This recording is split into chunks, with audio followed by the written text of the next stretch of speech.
Clarence Earl Gideon was born into a poor family in Missouri. He made his way to Florida as a drifter, a person who moves from one job to the next. Making close to nothing at dead-end jobs, Gideon was reaching the absolute lowest point in his life.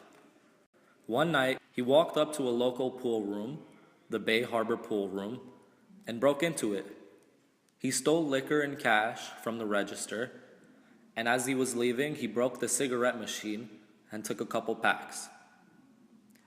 While fleeing the scene of the crime, he was seen by a witness who reported what he had seen. Officer! What? Come down. Some man just dropped the Bay Harbor Pool Room. Can you describe it? He was like average height. He was middle-aged and he was white. All right, let's go. Come on, let's check it out. Come on, let's go.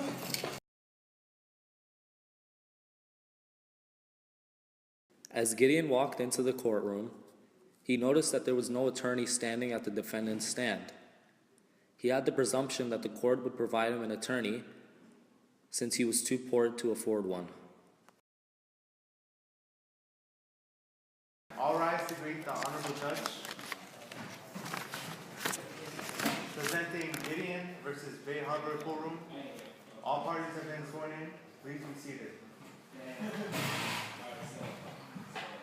Excuse me, Your Honor, but I can't afford an attorney. I thought the court would provide me an attorney.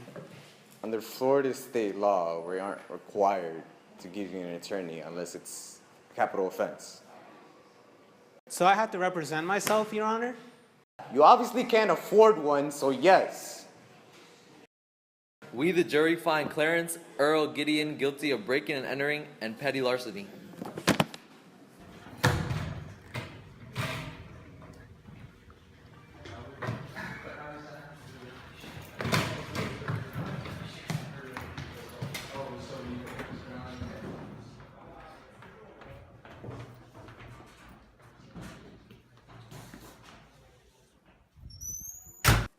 Because of these odd circumstances, Gideon was forced to represent himself.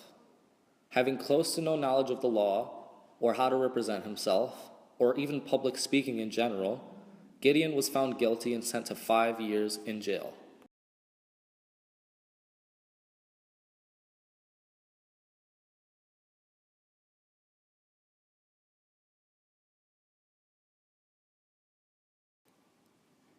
Gideon found himself having a lot of time and resources while in jail, such as a jail library with lots of law books and court cases.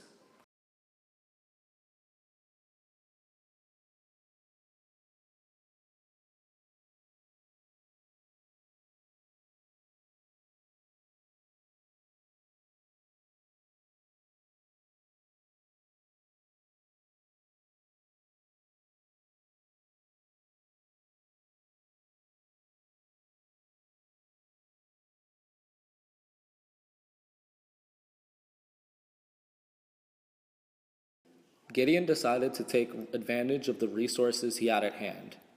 So Gideon started to do research for weeks, learning proper grammar, looking through thousands of case files, and reading up on law books.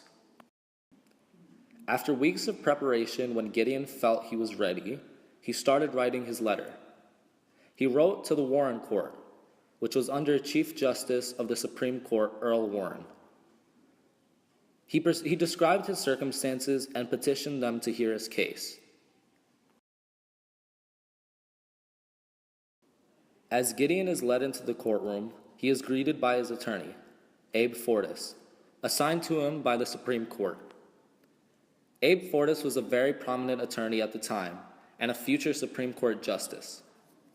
He was opposed by Bruce Jacob, another prominent attorney. With proper representation, we're going to win this case. Thank you. The Supreme Court hereby overrules the previous decision in Gideon versus Bay Harbor Pool Room. Gideon, you are a free man. The Warren Court, led by Earl Warren, continued to protect the rights of the accused. In cases such as Mapp v. Ohio, Gideon versus Wainwright, and Miranda v. Arizona. All of these cases are landmark court cases that combine to formulate the rights of the accused that we know and love today.